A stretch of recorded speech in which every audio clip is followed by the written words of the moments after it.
Facile la vie, deuxième partie. Notre dossier du jour, un dossier santé, problème de vue. On passe au laser et on fait le point aujourd'hui avec nos deux invités spécialistes qui vous répondent directement avec Pauline.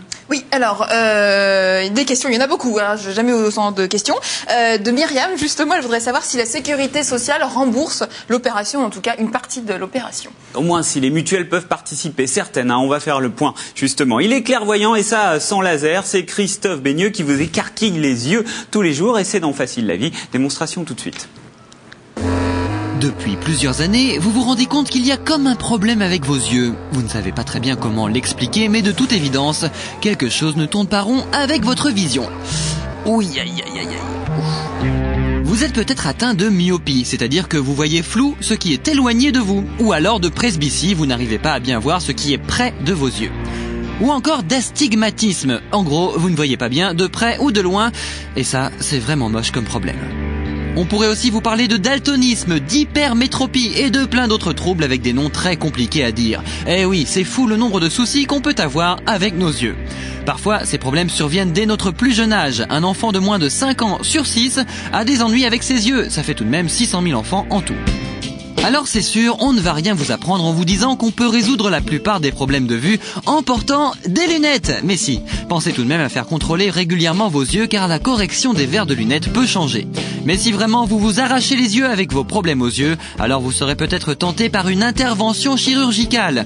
Maintenant, les techniques sont parfaitement au point, mais le plus bluffant, c'est l'intervention au laser. C'est très simple, c'est efficace immédiatement et ça ne fait pas mal. Alors si vraiment vous en avez marre de porter des lunettes et si vous ne supportez pas les lentilles de contact, regardez bien notre dossier. De près ou de loin, c'est comme vous voulez, on va tout vous expliquer sur le laser et c'est en 10 minutes chrono seulement. Et problème de vue, on passe au laser en 10 minutes chrono avec nos invités, le docteur Yves Bocobza. Bonjour. Bonjour. Vous êtes chirurgien ophtalmologiste et l'auteur de plusieurs livres, dont La Révolution chirurgicale. Merci d'être avec nous. À vos côtés, un confrère, le professeur Tan Wang Xuan. Bonjour. Bonjour. Vous êtes également chirurgien ophtalmologiste et chef de service à l'hôpital américain à Neuilly. Alors déjà, le principe de l'opération au laser, c'est le LASIK qui domine depuis 15 ans. On opère comment exactement, docteur? Alors, il existe un consensus mondial sur le LASIK. La technique est simple, elle comprend 2 temps.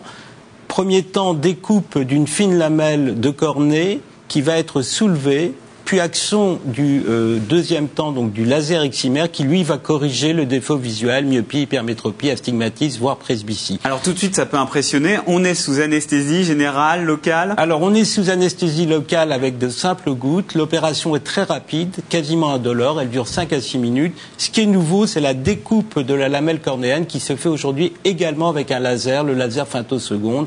D'où le nom LASIK 100% laser. Mais alors le patient, pendant cette opération, il voit l'opération? Il ne voit strictement rien car l'autre œil est caché et l'œil opéré perçoit simplement de vagues lumières. Les lasers sont invisibles, ce sont des rayons et donc le patient ne voit aucun bistouri, aucun instrument chirurgical, donc c'est plutôt rassurant pour lui. Professeur, il y a d'autres techniques tout de même d'opération au laser? Oui, bien sûr. Avant la technique de découpe au laser femtoseconde, on a eu d'abord les couteaux, les micro-kératomes, qui sont des couteaux automatisés, qui sont guidés par une machine. Et ça existe toujours d'ailleurs sur le marché. Tout le monde n'a pas le laser femtoseconde. Mais c'est un grand progrès. Des couteaux, c'est-à-dire rassurez-moi tout de suite. C'est une fine lame microscopique qui oscille à une vitesse très rapide et qui permet de faire cette découpe de ce capot que l'on soulève.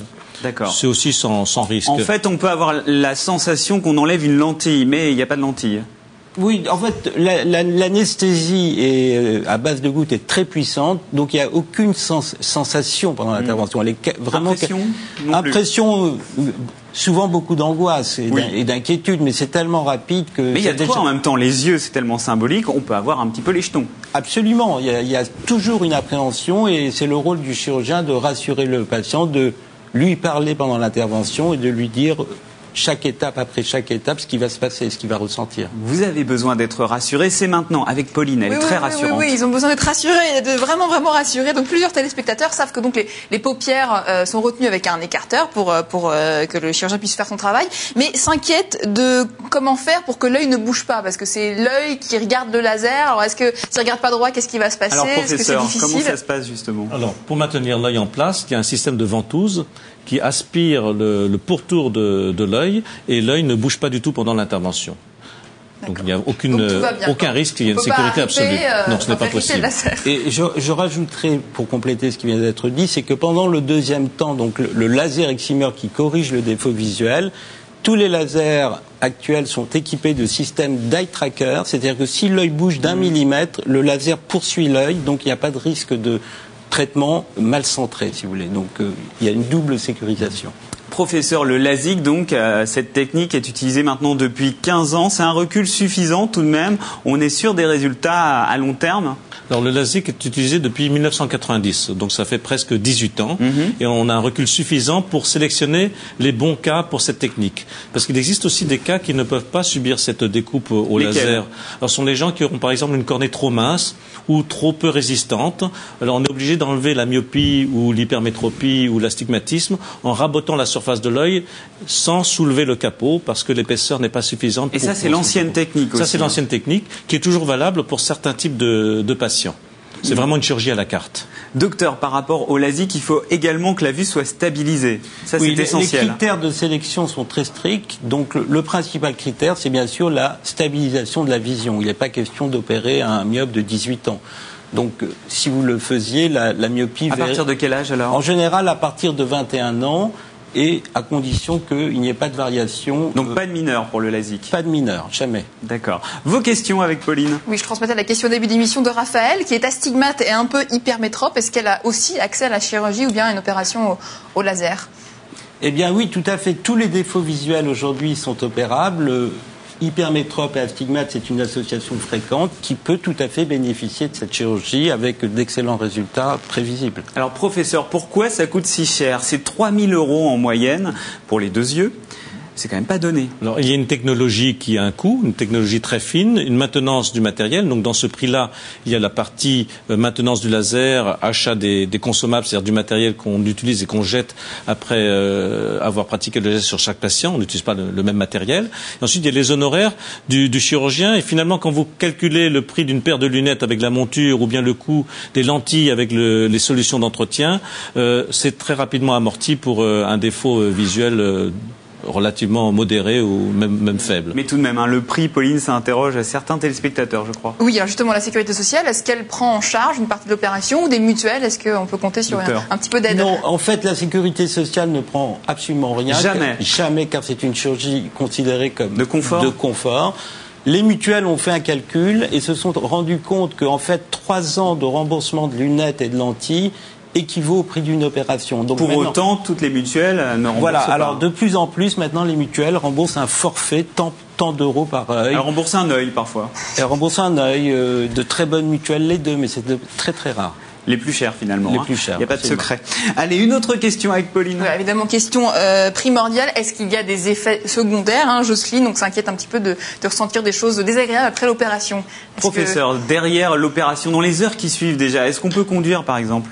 Dans les heures, non, ce n'est pas possible. En général, on laisse l'œil au repos la soirée et le lendemain, le plus souvent, les patients peuvent retourner à la vie normale, active. Mais bien sûr, comme tout acte chirurgical, on remet aux patients une liste d'effets secondaires des plus rares aux moins rares et on explique aux patients. Aussi une vraie décharge avant cette opération. On peut même indiquer que si on devient aveugle, on ne pourra pas se retourner contre le médecin. On peut avoir une crise cardiaque de peur, bien sûr, mais vous savez, c'est comme si un vendeur de voiture devait dire à l'acheteur, vous savez que vous achetez une voiture, il y a eu tant de morts sur la route, est-ce que vous l'achetez? Donc nous avons une nécessité d'information, mais les effets secondaires sont très bien prévenus si on sélectionne bien les patients. C'est pour ça que je dis que c'est une chirurgie à la carte. Il y a des patients qui sont de très bons cas, des patients chez qui il faut prendre certaines précautions. Parfois, il faut faire une retouche, il faut revenir. Alors l'avantage, c'est que ce n'est pas une chirurgie irréversible, on peut faire des retouches et on peut ajuster le traitement lorsqu'il est insuffisant. Parmi les effets secondaires aussi, docteur, parfois il y a un halo quand on conduit de nuit.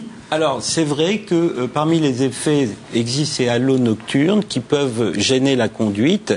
En général, ces halos sont soit inexistants avec les nouvelles générations de lasers, soit transitoires dans le temps et disparaissent assez vite. Ils sont souvent dus à une petite sous-correction chez le myope qui n'est pas totalement corrigée. Et dans de tels cas, il faudra effectuer une retouche pour compléter un traitement initial insuffisant. Professeur, est-ce que la technique va encore s'améliorer ? Oui, je pense qu'avec les années, la technique devrait s'améliorer. Peut-être que nous n'aurons plus besoin de découper de capot et on pourra enlever le tissu directement à l'intérieur. Le capot, on a l'impression que vous êtes garagiste. Oui, j'ai parlé de voiture tout à l'heure. En tout cas, ça passe très vite, 10 minutes chrono. On a fait le point avec vous deux. Merci d'être venus dans Facile la Vie.